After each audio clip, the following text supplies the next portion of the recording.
Welcome back to Dreamy's Country Kitchen. I just wanted to do a quick video today on how to make brown butter. You can use it for a lot of recipes. It's a beautiful, rich, nutty flavor that complements a lot of food and baked goods. So begin with a medium-high fire on a pan, any pan that you'd like to use.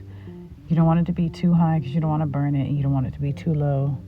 You do want to stir it occasionally.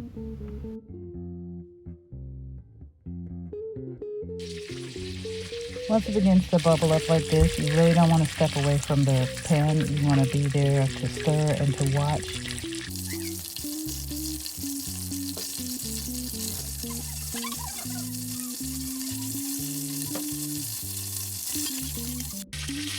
Hopefully you can see it, but around the rim of the butter, it's starting to turn a golden brown.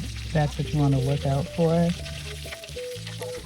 It's starting to spread now. This is the critical stage for browning your butter, because all of a sudden the whole thing will be brown, and that's when you want to stop. Right when you get to this color, that's a great place to stop. Turn the fire off and remove the pot from the stove. Once it's nice and cool, it's ready to use for anything. Thanks for tuning in. Come back for more recipes. Subscribe, like, and comment. Shalom.